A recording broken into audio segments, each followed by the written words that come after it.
What? No, not telephone voice. Jesus, stop. Oh, I'm sorry.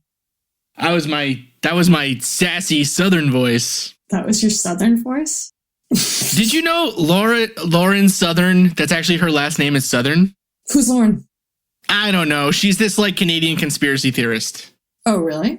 Or like, I don't think people would consider to be this is why this... Do they have conspiracy theories in Canada? This is why this episode's going to get dicey. Dicey! She technically is an alt-right figure. Oh, well then yes. But, yeah. Wait, so Canada has conspiracies? Oh, yeah. I'm sure they do. I've always considered that they would be much more kind of down. Oh, no way. Like, level-headed and would be like, socialized medicine's legit. I think because their government is what a boot it. I think because their government has generally treated them better than ours has treated us. They they don't have as much conspiracy theory, but there's definitely a hard. I say there's definitely like a hard center there. I mean, there always is, right? I mean, like you have the Quebec separatist movement and stuff, and like there's always fringes on either side, right? Which is interesting. So, anyways, So yeah, this episode, folks, we are talking about fluoride in the water. They're turning the frogs gay, Marie. They're turning the frogs gay. You got to do it with a little bit more. They're turning the frogs gay. That was me channeling the one and only Alex Jones. Alex Jones, one of the worst people in the world. Yeah, regardless of what your political beliefs are. Right? So Republican, Libertarian, grassroots activism, Democrat, whatever. Alex Jones is just legit awful. Yeah, Alex Jones is a really bad person. it's one of the I think it's one of the worst things about and this is something that I think we can all agree on being bad generally. With the rise of the internet, we've had this rise in sort of the being an expert in something is looked down on now almost, right? Like being an expert in, people are like, oh, you went to school to be a doctor? What are you, some kind of fucking coastal elite? Coastal elite, yeah. I'll get my tooth pulled down at the gas station. I'll do it myself. You know what I mean? Like, yeah. I'm telling you, like, people seriously have that. Like, some people have that belief system. You know what I mean? Like, and I mean, my mom has that belief system in some ways. It's weird. Like, I think it's a weird, specifically American thing where you think that you can do anything because yeah, exactly. No, literally, it is that because we have been taught this myth of like the rugged American who goes out and does everything for themselves, doesn't need government, all this other stuff. Yeah. That we accept getting treated like crap, and we accept having to do crazy shit for ourselves that the rest of the world just takes for granted as like, yeah, the government takes care of you. Like the government heals you, and it's because we're afraid. The government serves its people, and part of serving its people is making sure that their welfare and their health are good. But see, it's an interesting thing. Like, so I had a conversation. I had a conversation with going down socialized medicine. No, we're not going down that rabbit hole. I swear to God. Okay, good. I had a conversation with a guy who does a podcast. I'm not going to say the podcast or the guy's name, but Lore. It wasn't Lore. I would love to talk to Aaron from Lore. You came to be amazing. Mickey. Okay. Yeah, no, he's not going to talk to us. No way. We already bamboozled Scott and Forrest. There's no way another bamboozling's happening anytime soon. That ship has sailed. All right, you know what? Let's just get into this episode quick before this goes on any longer. Welcome to the Mad Scientist Podcast. This week's episode, fluoridated water. So I had this conversation with this guy who I would consider to be a fellow independent podcaster. And so he is very, very libertarian, and not even libertarian is almost the wrong word, right? And I get into these conversations with people a lot because it genuinely interests me to get people's views on different subjects, right? And they always run the gamut. Right? Like you always have, I agree. Yeah. especially within like a university philosophy department, which is kind of where I did a lot of these kind of conversations. It always runs the gamut, right? You have you have like the young Republican who is like there for theology, right? And he believes in capitalism, and he will never read anything written by anyone whose name even rhymes with Marx, right? Like right. this guy, this person. He or she is just like, I'm not into it. Like, that does not fit with my worldview. Yeah. Then you have like the dyed in the wool socialist who like just had that idea, a month ago. And they're super into it, right? Like I love that. Everything is about socialism now. Yes. And then you kind of have a big middle, right? Where people are kind of like, what? You got your existentialism. Right? You got your existentialism. Nothing matters, right? Like smoking their cigarettes. That was me. That was me in philosophy, trying to wade my way through Sartre like an idiot. Like, what is he saying? It's futile to stare into the void. But so there's two aspects that have always really interested me. The first one is the way that politics or political thinking quickly morphs into conspiracy theory. Mm-hmm. And like where that line is drawn, and then also where do we start? Like, where is the place though for legitimate, like, everything is fucked? So for instance, I got two stories, I guess. Mm-hmm. The first one is with this guy that I was talking to recently. The argument was on guns, was whether or not the government should regulate if we have guns or not. And their argument was that in the history of governments taking guns away, it's never ended well for the population, right? Like, even if right now it seems like it's going okay, eventually people have to rise up and attack their governments because the government will try to do violence on the population.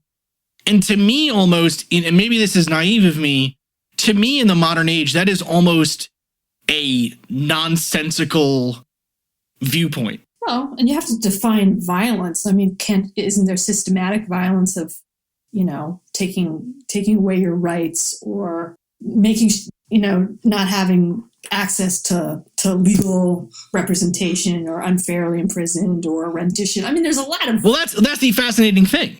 There's a lot of quote unquote violence and definitions around it, but go ahead. Well, yes, no, I can see where he's going. Well, me too. But that's the thing, right? Is that the line is almost always drawn. And I don't think this was meant to be this person's view, but a lot of the times with those arguments, the line is always drawn like right at the last white person.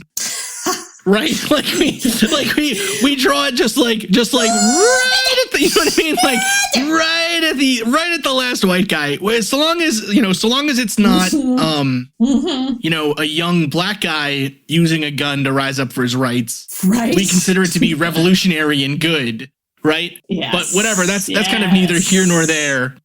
But to me, the idea that the government in this day and age would actually like that a Western government would be able to take over its population in that way, in a militarized way, is such like a piece of cognitive dissonance for me. A misnomer. Yeah, it's hard to realize, but the thing though, it's hard to realize that like that happened, 80 years ago in Nazi Germany.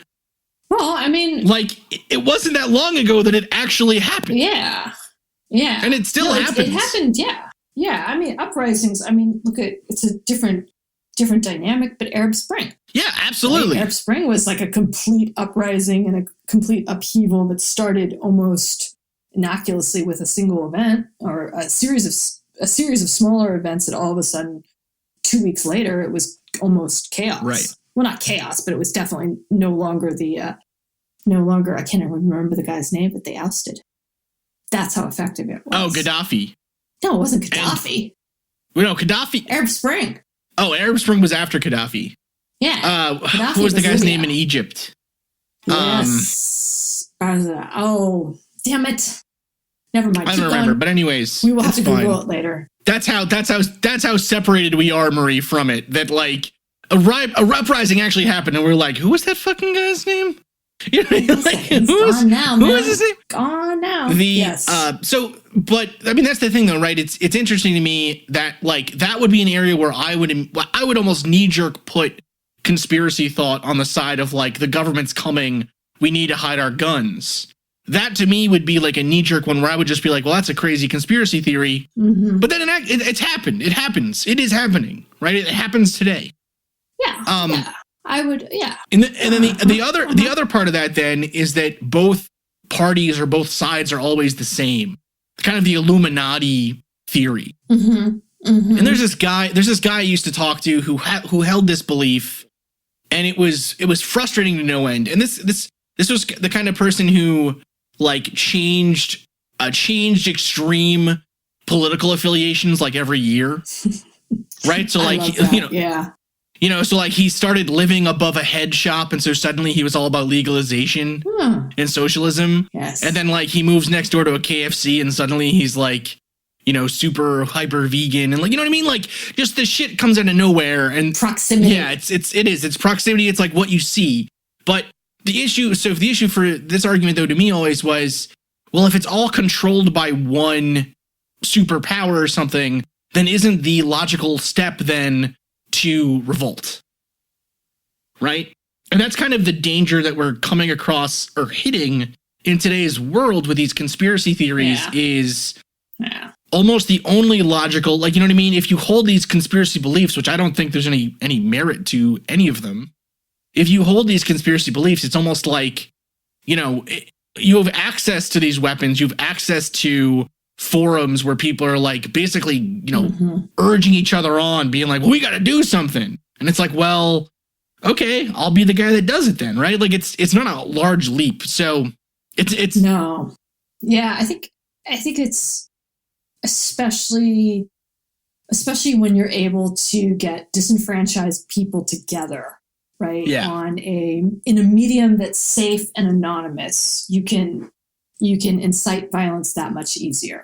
As long as you're not personally accountable for it, as long as you're not, you don't have any actual skin in the game, it's even that much easier to rile somebody up. Yeah. Right. And that kind of brings us to the topic of today's episode. Yeah. Which is this overarching, this conspiracy theory that is really a part of almost every conspiracy theory in the modern age has some aspect of this in it. Yeah.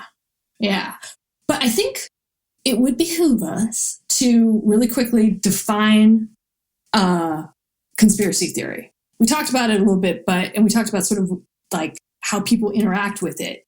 But conspiracy theory is the idea that an organization made up of individuals or a larger group is acting covertly to achieve some nefarious or malevolent end that you do not have any knowledge of. Right.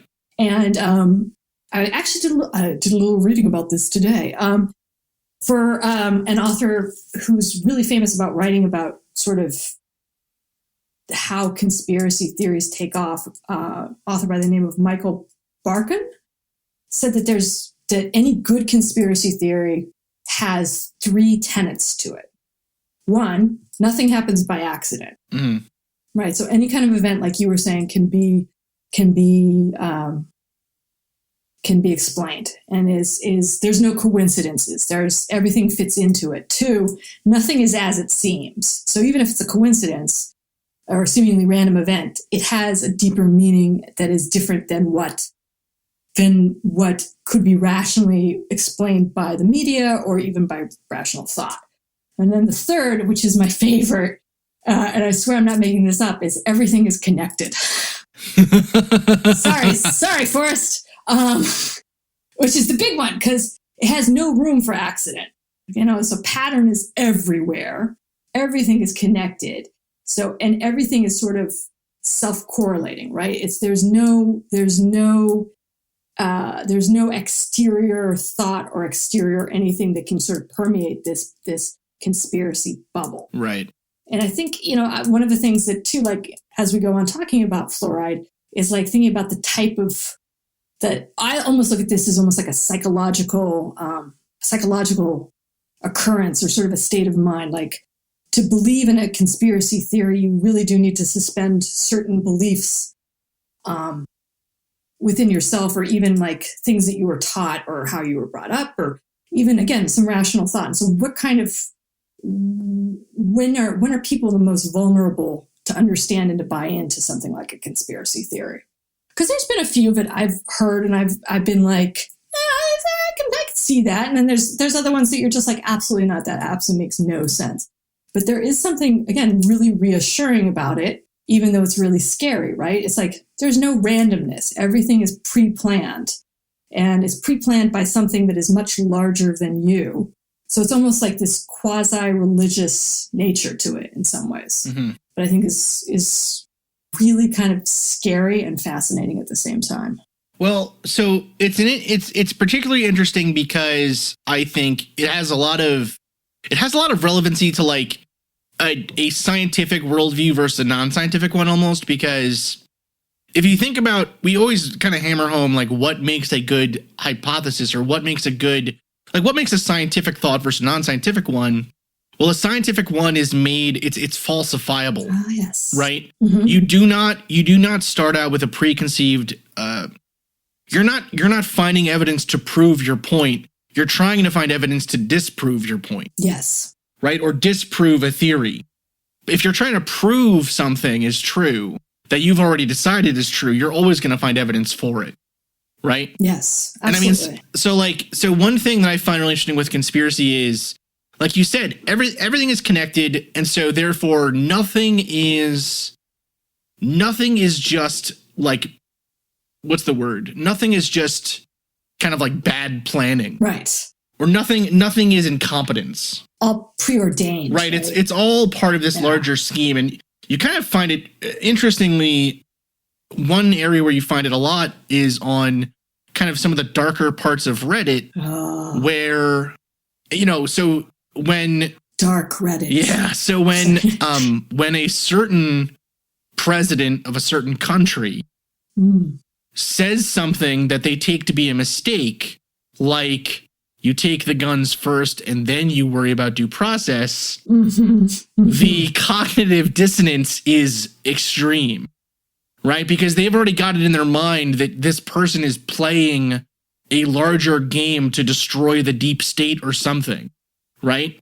And so when they... Although I will say that jarred me. That whole thing, I was like, what? Oh, me too. I was like, holy crap. But I mean, own a damn gun, you know what I mean? But I was like, whoa. And it's really, really bad. Yeah. It's both. But, so, and I think it's interesting, like you do see it in your daily life too. I mean, an example of this is, things like, like good luck charms, right? And the reason that it keeps working for people is that you don't remember the times that it didn't work. You remember the times it did work. Yes. So if you have a lucky pair of underwear, you don't think about every championship game you missed because you were wearing those underwear. You think about the time you won it all, right? Like you think about, they're my lucky ones. Only good things happen, right? Yes. Like it's a form of just re-encouragement of the same idea.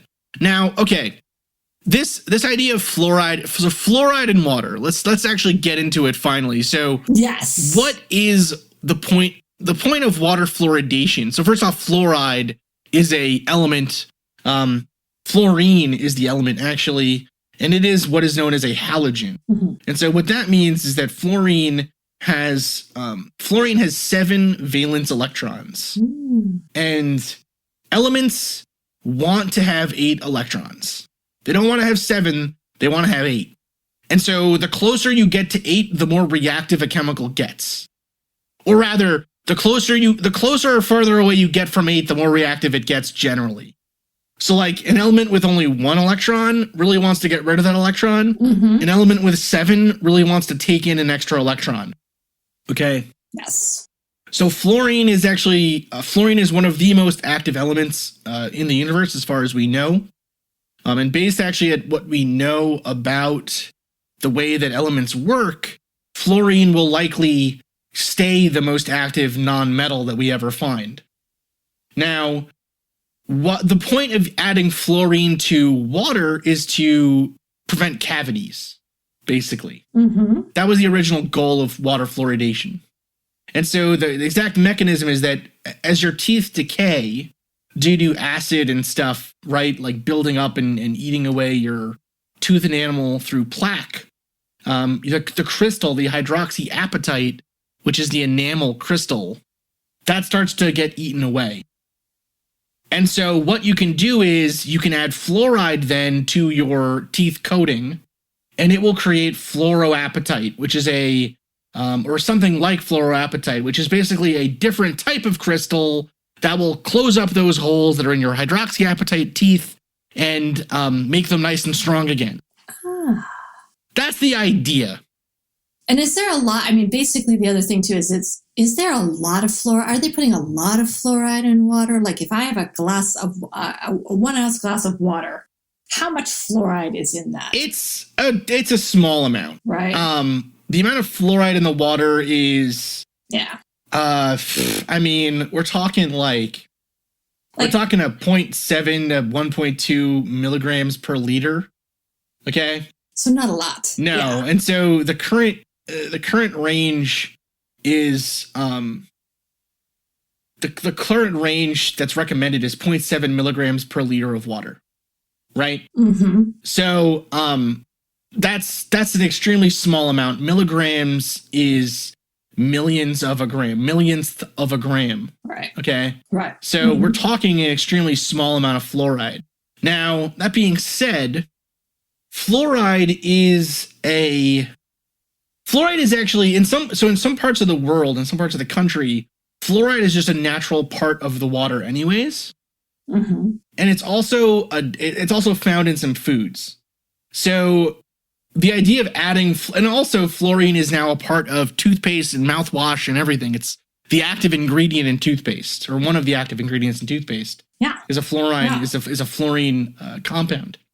Well, there is toothpaste you can buy on Alex Jones from Alex Jones. It doesn't have any fluoride. Of course there is, Marie. So no gay frogs. No gay frogs there. Toothpaste. So the idea, that's the general idea. $70. The general idea is that you would take this in, and it would help your teeth from decaying. It would help you to continue eating, right? And basically it would help to stop things like dental infection, right? Which were a big deal before we started fluorinating water. Here's the thing with water fluoridation. There's almost a good argument on both sides here, except that on one side, it quickly devolves into the globalists, and by globalist, Marie, I mean the Jews. They are putting fluorine in the water to turn our frogs gay, but you also have, there's the part of it that's like total conspiracy, and then there's the part that's like, fluoride's not really helping anything. Like, it's not really working. No. It's, especially now. Yeah.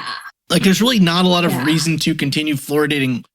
There's not a lot of reason to continue fluoridating water supplies, it seems. Right. It served a good purpose previously, and potentially in communities that are very underserved. You know, I mean, you got a kid who's not brushing their teeth every day because their parents aren't home or whatever, then it's potentially good that they're getting fluoride that way. Yeah. But or if it have poor drinking water too. Right. Right. I mean, and there's really quickly, just as a side note, there's a lot of different things besides fluoride in water that could, other microorganisms and stuff like that are, probably aren't that great for you either, but nobody's making a storm about. It's kind of hilarious. Like it, in the community, I guarantee that in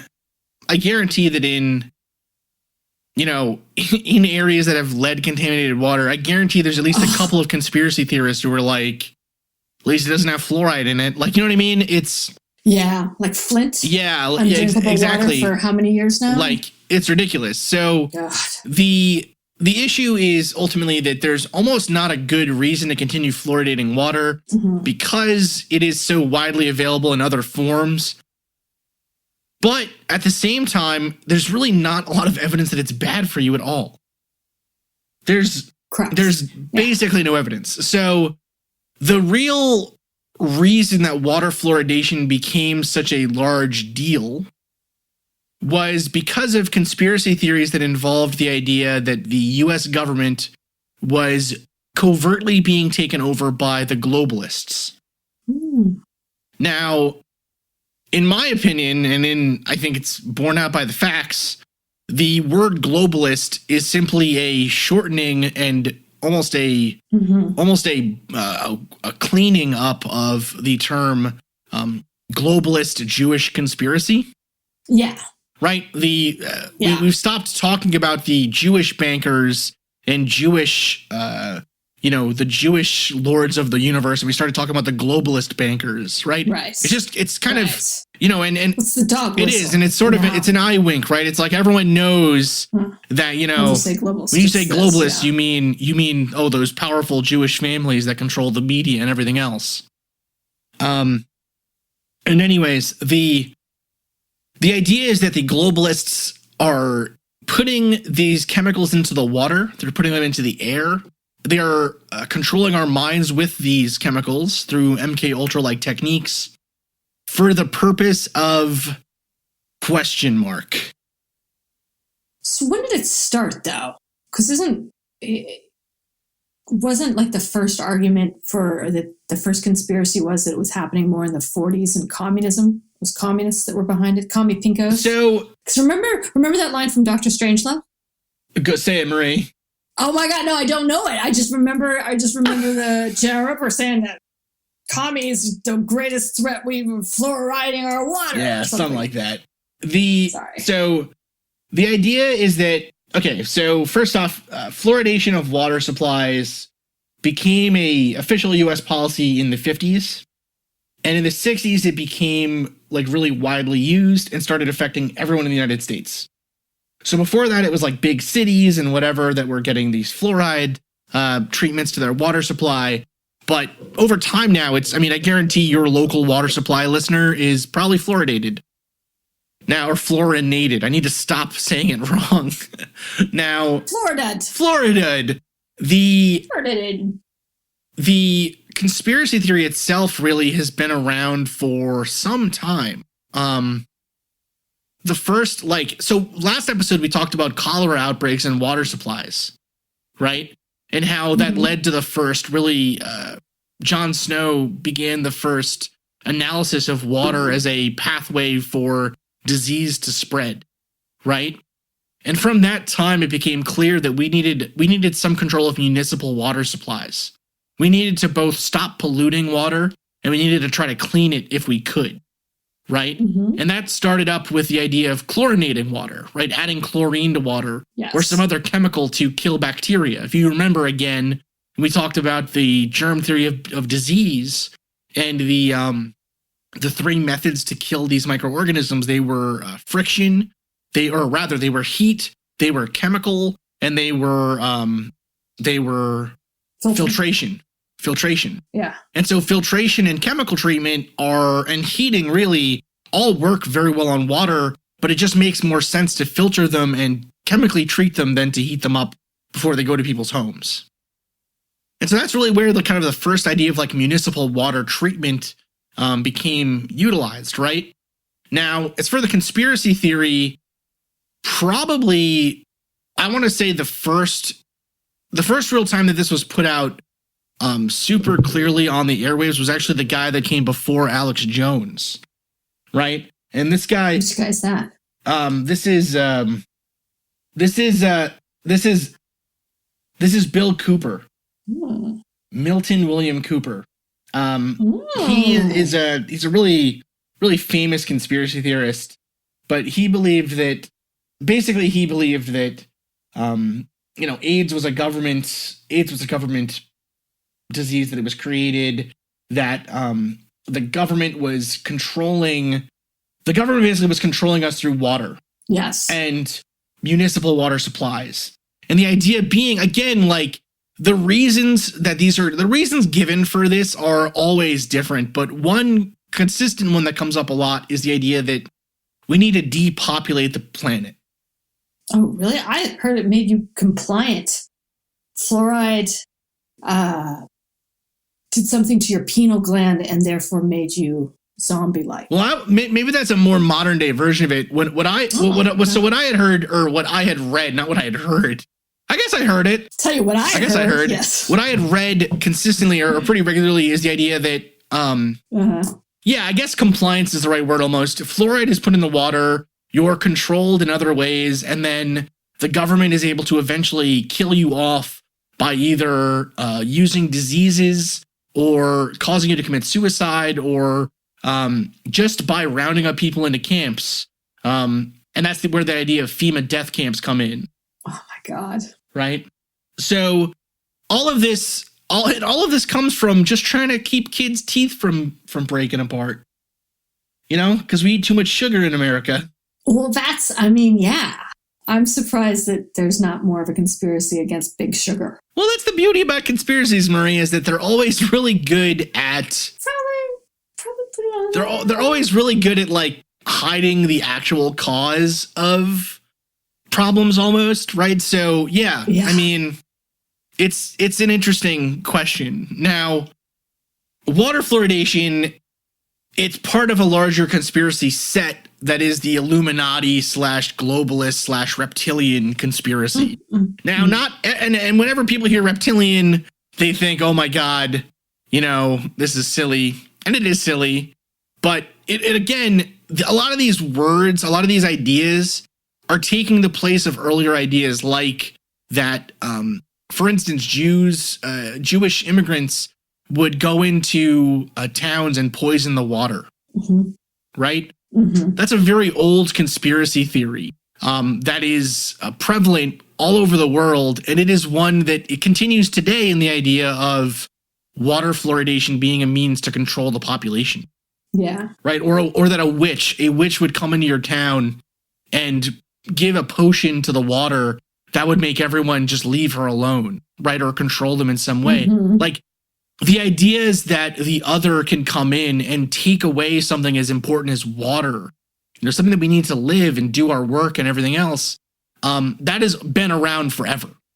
Yeah, that's true. That's a good point. It's almost like it's gone from sort of a folk tale, some sort of a cautionary folk tale of that time of what was actually causing, sickness, to even, it still hasn't been solved and it's gone into a modern day conspiracy.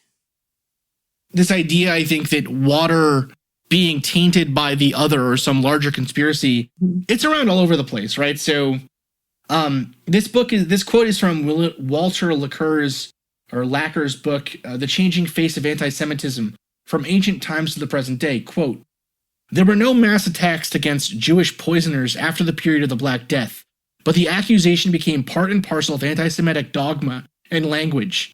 It appeared again in early 1953 in the form of the Doctor's Plot in Stalin's last days, when hundreds of Jewish physicians in the Soviet Union were arrested, and some of them killed on the charge of having caused the death of prominent communist leaders. Similar charges were made in the 1980s and 1990s in radical Arab nationalist and Muslim fundamentalist propaganda that accused the Jews of spreading AIDS and other infectious diseases." End quote. This is an idea that is almost older than written history. Right? And again, it is one that it's a mythical idea that continues in our lives that a lot of us have never gotten rid of. And it's a crazy idea. It's just, I think that the part to me that is so crazy is, again, it's globalist, but to what ends? Like more of with this, what I was finding more, I think it must be a little later on, which is much more of a financial gain, right? That there are these huge corporations. So if you move away from the Illuminati just a little bit, it's like these huge corporations that will have a massive financial gain by doing this. And it's we'll put it up on the site. It's an article from Vice that talks about, this whole idea of the fluoride conspiracy. And they say, if you dig into when water fluoridation began, you found a convoluted, suspicious mess. According to conspiracy theories, the biggest profit to be made from water fluoridation was Alcoa. Alcoa was a company of had an unlimited supply of toxic waste, a byproduct of aluminum, aka fluoride, at their lab. It sponsored a biochemist who did tests on rats and showed that cavities were reduced with fluoridated water and concluded that the case should be regarded as proven. In this historic moment, so the story goes, the first public proposal was put forward that the U.S. should fluoridate its water. Which is crazy. Because again, like Alcoa being a huge company that is, publicly traded, and again, like it exists to make profits. But again, sort of tying all of this back to like wanting to keep citizens docile, wanting to keep them under control, and that companies like Kellogg's, Nestle, and Crest, other food companies, were collectively known as the fluoride mafia, which I think is actually a pretty good name, right? Marie, it's pretty good. I always knew that those fluoride mafia, fucking toothpaste companies. I knew it. Yep. Here's hand in hand with sugar cereal and candy, right? Which, if you're going to put together a good conspiracy theory, that to me makes sense. If you follow the money, you're like, well, of course. They'll just keep putting out sweeter sugar, and they'll just be putting out more stuff to fight it. See, but that's like the whole thing, though, right? Is it's like that would make sense if these, I don't know, like. And I bought it. and that's it. Buying a water filter. We are selling filters here on the air now, folks. So the thing that always frustrates me with these ideas, though, is that like. There's almost an idea, like for instance, the idea that we would be made docile in some way, right? Yeah. I would argue that a serious conspiracy theory that actually is happening today is that the NRA is funding politicians to stop the passage of gun control legislation. That is like hardly a conspiracy theory. In fact, it is just like a fact of the matter at this point, right? Yes. Now, I would agree with you. If we have companies that are trying to fight to make us, like the people that are selling the idea that water fluoridation is making us docile and stupid and fat so that the government can control us, are the same people buying shitloads of guns and grenades and shit and filling out their bunkers with canned food because they think that the government doesn't control them, but they're buying guns because the guns lobby controls the government. Marie, it's all connected, Marie. It's all connected. Oh my God, they're right. That's the thing. That's the thing that doesn't make any sense, right? Like there is a really good. So, I think one of the most interesting arguments made in like Marxist philosophy is the idea that when you're in an economic system, everything in that system, like. Nothing should ever just be assumed to be, Nothing should ever be assumed to be altruistic. Yeah, altruistic, right? Exactly. And actually, in many ways, communism and socialist like philosophy is almost conspiratorial in its groundworks as well, right? Because it starts from the premise that everything is controlled by money, and so everyone is trying to trick you to make more money. Right, in some ways. And so it's like, it's funny. There's a difficulty in arguing with someone who is really well read on like Marxist philosophy because they can just say that every part of your argument is created by the man. Yeah, and it sounds stupid, but like it's kind of a good argument, right? Now, I love that so much. So it's at least an unwinnable argument, let's say. So the point that I was going to make was that it's probably true that we as a population are being manipulated by all, like, why not both? Why can't we be manipulated both by the government and the media to buy Adidas and go to fancy things and ask podcast listeners what, Darren Marie, like, no, like, why, you know what I mean? Like, why can't we both be getting fat and stupid on cereal while also, picking out the cereal bits from our teeth with knives and guns? Well, it's part and parcel of the same thing, right? Because you could also argue that it was a communist plot, that fluoride in the water was a communist plot to weaken public American health, right? It's the other big thing. That it was done to us by communists. So after World War II or therearound, that was a huge part of this, of the fluoride conspiracy. See, but again, like, so it's just there's anything can tie back into it, right? Yeah, I mean that's what makes it a great conspiracy theory. Is it all ties back? Right. Yeah, I mean, personally, I agree with you. I think you never are outside the sphere of influence of marketing or capitalism or somebody trying to package or sell, right? Of course. I mean, you just can't outrun that, and you can't I don't think ever turn a blind eye to being affected by some sort of branding in some way, right? I mean, it is everywhere. It's all pervasive. The idea, we've talked about this before, the idea of rebelling against something is almost now as cliche and as part of that as anything else, as well, yeah, I mean they sell has been they sell shirts that say "fuck the police" at the mall. Right. Fuck the police, sure. Or Che Guevara t-shirts, you know what I mean? Like, yeah, okay, I bet. Exactly. Yeah. Exactly. It is. I mean, as soon as, there's no way to outrun that. And it only gets more and more kind of insidious when you apply it online, or when you start to think that you're not being marketed to and it's a genuine thing. But it's like, it goes back to what you were saying. Basically, you're buying the cereal, you're picking your teeth with guns and knives. If you're not part of a larger conspiracy, then there's really nothing out there that's validating that you're not. Yeah. It's hard to prove a negative. Yeah, it is. It's a lot of this as well. So, although a lot of it is kind of, when you start to like actually look at it, you're like, dude, I don't think Hitler was the first person to use fluoride. I'm just going to say it. I don't think that's the case. That doesn't make any, well, the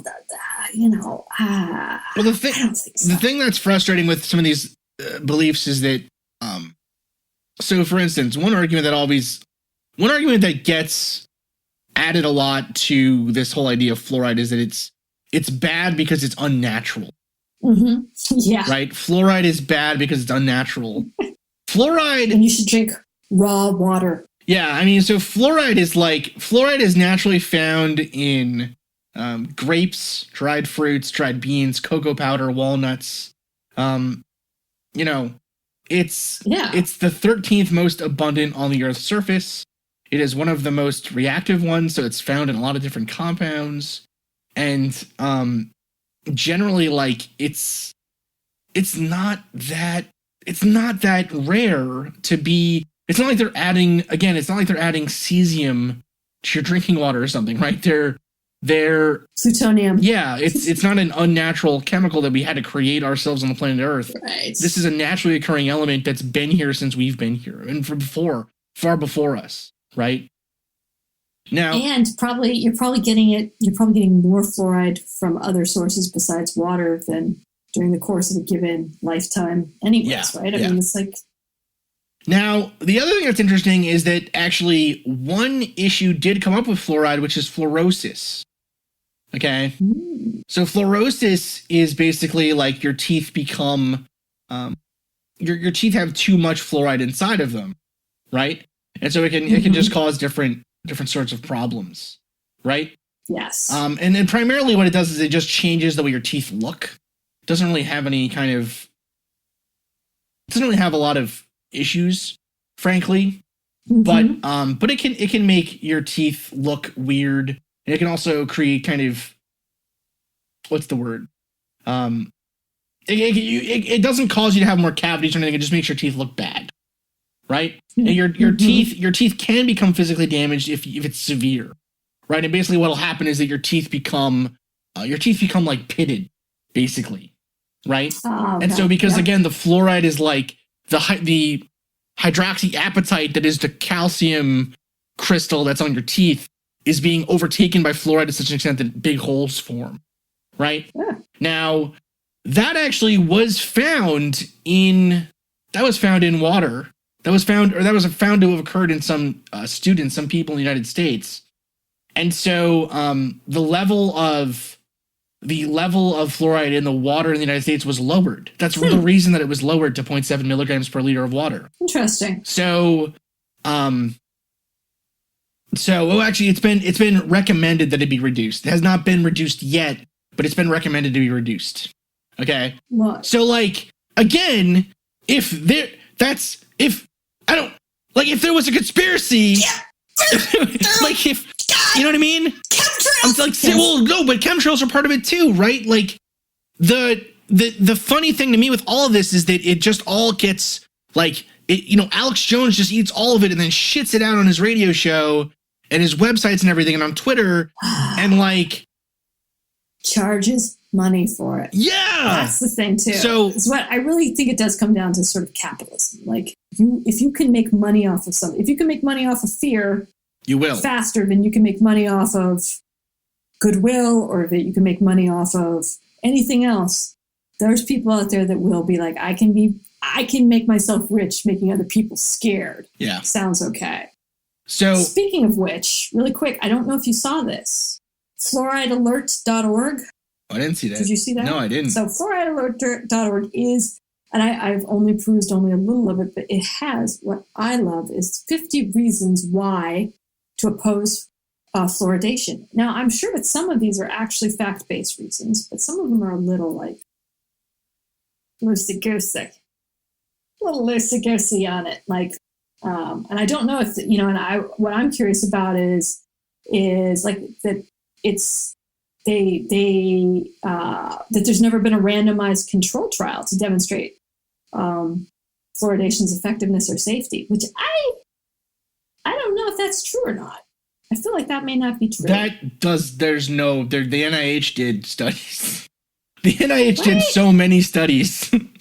we know one of the guys that did those studies. Yeah, and that's what's really interesting about, like, that you brought up fluoride now, is that, just kind of the work that we've been doing with some other people and reading a statistician's work on fluoride is very interesting and is very thorough. And then coming back and saying that, some of these facts that they've put in are just are a little loose. Like they don't control how much they put in the water is another fact, which again, I'm just like, it's not some, it's not some Dr. Strangelove character pouring fluoride or throwing huge hunks of fluoride crystals into our water stream. I think it's it's not that. No, it's not that. So it's okay. So let's kind of bring it all. Let's bring it all around. This episode's kind of been a little bit freewheeling so far. Let's bring it around. Okay, so water fluoridation, like we said, started in the US in the 60s. Since that time, there's been a marked increase, or at least, see, that's the problem with a lot of this stuff, is that there appears to have been a marked increase in cancer and in ADHD and in autism and all these other things. But we've also just gotten a lot better at diagnosing those things. Yes. Like if you remember, those things went undiagnosed. They did not. If you remember in the last episode, we talked about how one of the earliest surgeries to be perfected was by Hippocrates in 200 BC, where they would remove breast cancer tumors. Cancer has been around since humans have been around. Mm-hmm. You know what I mean? It's a disease. I mean, there are environmental factors that contribute to cancer, but the idea that it is due to something new, there just is no evidence for, right? Yeah. And it's especially insidious to say that something like ADHD or autism is tied to something like fluoride. Or anything that's like that. That's especially like, because it's an underdiagnosed. Yeah. It's an underdiagnosed thing now anyways. And so it's like, oh, let's take time and media attention away from what's actually causing it and how you actually can affect change with kids that have it, to something like quackery like this. Well, it's just wrong. Well, it's also part of, again, a long history of, these are, a lot of the times, these are diseases or these are conditions that have been, like, their entire history is full of quackery and malpractice, right? Yeah. So, autism, it was thought that it was due to a mother's coldness, right? And then it was due to, a lack of discipline. And then it was due to, radiation and right. There's all kinds of things that it's not due to. You know what I mean? It's always the mother. And that's the other thing too. It's always the mother's fault. The mother's fault. She was a cold and a cold, unloving woman. It's like, oh my God, you can't fucking win. No, it's never the old dude. Right? It's never the guy who's got a weird dick or something. You know. It's never the guy with the weird dick. Never the guy with the weird dick. That's our next T-shirt. Man, we earned that explicit rating this episode. Now, the other thing that I think is interesting is, so we have this misuse of this idea. We have absolutely no statistical evidence to back up the idea that fluoride hurts people. In fact, since we've started fluoridating water, the rate of dental, what they call dental caries or cavities, has decreased for children in the United States, right? But again, there is no really clear evidence to show that it's effective for adults.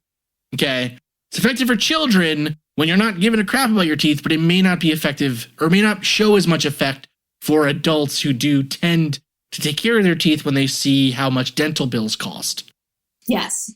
Now, there is also, though, this overarching conspiracy theory where fluoridation is thought to be, again, part of this government control scheme. And it does all, in many ways. So let's just kind of run through that really quick.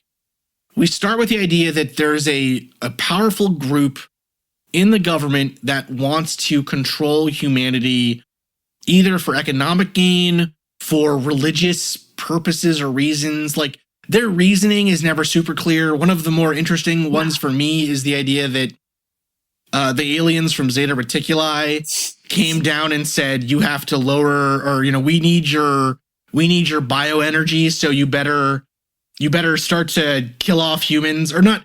They need our bioenergy, and they need a really, really large genetic population for that to occur. And so the Illuminati is trying to kill 6 million people, or get us to below 6 million, because then they won't have enough genetic information. Which is a good one. It's a good one. Stretch. It's a lot. It's just a stretch. It's like, but that's where, really quickly, that's where this whole thing falls apart, right? It's like, why are they doing it? Yeah. Like, what is the rationale or the why? What is the motivation? And I feel like with conspiracy theories, they're really excellent at building the superstructure of it. But when it comes down to like just putting a lock on the door, they build this amazing mansion, this huge house, everything's perfect. It's got all these bars. There's no foundation. It's perfectly symmetrical, total foundation. No lock on the front door because there's nothing. Is it money? Like, how much money is enough? Yeah. And then it just sort of like dissipates. Or is it just world power? Like, they just want to control people? They just want to kill people because of what now? Why? Well, that's why I think actually there's a resurgence almost in the idea of like the grand unified paranormal theory, is because eventually like there's this buildup where it's either all fake or it's all true. And because a lot of us are, we're all talking about the same stuff, basically the same types of evidence for all this other, all this stuff. And then it all falls apart. And then we have kind of a period where we're like rational, whatever. And then it comes back again, right? Like, not rational per se, but almost like, we have 15 minutes where we're all rational and shit makes sense. And then it's gone. Well, I don't know. I mean, so another 10 years. It's true. So for instance, so I think you're right that they're ultimately like, a lot of people will tell you on the internet fluoride is bad for you, but everyone's got a different reason for why fluoride is then put in water, right? Right. It's never clear who is doing it or why. It's always a innocuous or not innocuous. It's always a hidden them who want to control us. So the idea is that, again, there is some reason for them putting the fluoride in the water, and it's all put together with the idea of that's also why the government wants to create these large camps, which they say they're using for preparedness for storms and stuff. That is the beginning of a control camp or some kind of internment camp. You have the idea of chemtrails, another way for them to disperse chemicals and pollutants onto the population outside of... In case the fluoride wasn't covering it, I guess. You have the idea of like media control or MK Ultra style techniques or technology. Mm-hmm. But the thing is that this is all like we were saying, it all covers up like real crap that's happening, right? Yeah. Groundwater pollution is a huge deal. Yeah. There is a nuclear waste site at Hanford Reach in Washington that is, to this day, leaking radioactive waste into the waterways of all of that state. And nobody talks about it. Right. Like, it's been leaking since the 80s, and we're just like, well, it's leaking less. You know what I mean? Like, it's like, that's actually happening. Companies are actually buying up the natural waterways of third and second world countries. That happens. And or Flint. Or lead gets into the water because of a stupid mistake, and it's never cleaned up again. No, because that population doesn't have a voice and they don't have money, it's ignored. It's systematically ignored. So all right. And that, that's a lot more interesting. That in itself is a conspiracy, but it's not, for some reason, it doesn't self-soothe like the Illuminati does. And I think that's the psychological thing to it, right? Like, if you have to solve a real problem like Flint, Michigan, or if you have to solve a real problem like, systemic poverty within our borders, how do you even talk about that? And how do you take yourself out of that equation? Because you are part of that problem. You are something that has to contribute to it, right? And with the conspiracy, you are conveniently on the outside. You're not the problem. You know what I think it is, actually, in some ways, is that it's the beauty of being able to say, first off, with conspiracy theory, you can say that you are smarter than everyone else. And therefore, if bad stuff happens to other people, they deserve it because they didn't listen to you. Right? And then on top of that, too, with conspiracy theory, it's always up to the individual. It's never up to a group. Right? Yes. And it almost gives validation for why you are alone, or why you've had a hard time making friends, or, how come chatting up that girl at the bar about the Illuminati didn't work? You know what I mean? Like, it's a really good reason for why that stuff doesn't happen. Before we go, that was excellent. Thank you. Before we close up this episode, actually, one part of this argument that I find really interesting is, so Alex Jones. We really should do a whole episode. He's an asshole. We should really do a whole episode on Alex Jones. He deserves his own series, really. And all the other people that he has. Him and Ann Coulter. Well, yeah. So let's say you wanted to not take fluoride. Let's say you've been listening to a certain person's radio show, and they are telling you that fluoride is bad for you, and that the government is using fluoride to get you to buy stuff to make the fat globalists even fatter and richer. Well, the good news for you, the good news for you is that you can actually buy some toothpaste from Alex Jones, a guy who clearly... So, okay, Alex Jones Super Blue Fluoride-Free Toothpaste, which a revolutionary new toothpaste blend with iodine and nano silver. It's got... Wait. Now here's the thing. Alex Jones has bought super hard into the iodine train. He really has. That doesn't sound good. He thinks that iodine is better than fluoride because he has a guy that can get him a shitload of iodide, basically. He knows a guy. He knows a guy who can get him a lot of iodine, and so he sells it on his website. Yeah. Now, this toothpaste, it retails for $15. Are you shitting me? Okay. It is, it's good. It's good. It's $15. And how much for shipping? I actually don't know. I'm not going to put it in my cart because I don't want him to know where I live. But that's a conspiracy for you. Oh. But so his toothpaste is $15. Now, you can get the same size toothpaste, Tom's fluoride-free whitening toothpaste in peppermint for $5. With free shipping. Yes, and Tom's also, like, the profit margin on toothpaste it's like 70%. Oh, I'm sure it is. Top right there, by the way. So $5 is a lot of money for toothpaste. $15 is insane. Now especially coming from a man who has no background in dental health. Now here's the other good thing, Marie. Let's say you don't even want to brush your stupid teeth. God. Stupid All right. teeth. You don't even care about your teeth, your globalist teeth. What if you would just rather globalist cuck teeth? Globalist cuck teeth. Oh, hot takes. Throw it out there. What if you would just like to filter all of your water? Well, thankfully, Alex Jones sells water filters on his website too. Of course he does. All right. And so those range from $25 for a can, like a little can for your house, all the way up to $1,000. For a couple thousand for a home water filtration system. Now, here's the issue. Here's the issue. Oh yeah. Here's just one. The issue. Alex Jones is lying to you. Okay. Alex Jones, first off, it doesn't. Ooh, you can also get the Tim Tam Power Massager.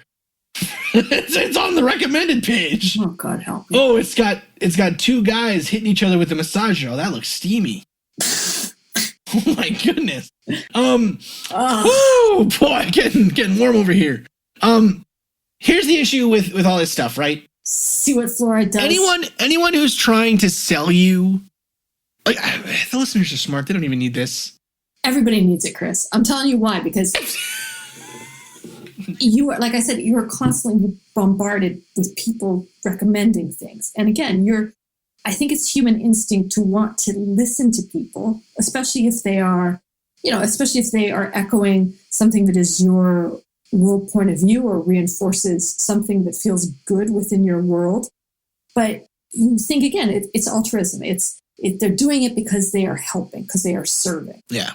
People aren't doing that. People are doing that. Alex Jones is selling you something. Well, he's selling it to you. And really, he wouldn't be Alex Jones if he didn't take money.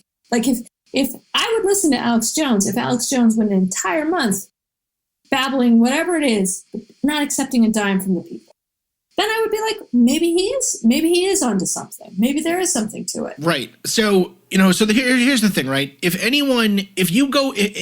Anytime you're in a group, and this is true of alien stuff, UFO groups, this is true of any of these things, right? Bigfoot groups, sororities, whatever, right? Like, if you go to something with these huge problems like this, or that are giving these huge ideas, and they tell you that there is a simple solution or a simple way to get to the bottom of it, if only you pay them some money, they are lying to you. Mm-hmm. Now, that being said, yes. Patreon is exempt from that rule. Yes, it is, because we singularly know the truth. No, but it's okay. I'm teasing. It's true. It's true, right? There's this idea that we want cheap, quick answers, and the idea that fluoride can actually hurt us, or the idea that just by getting rid of this compound that is pretty innocuous, you can do all kinds of things, like you can heal yourself from cancer, or focus better, or make sure your kid won't be born with some kind of developmental disorder or a learning disability or whatever. Like, these are simple. Or solve that whole gay frog problem. Like, these are simple solutions to very complicated problems or complicated questions.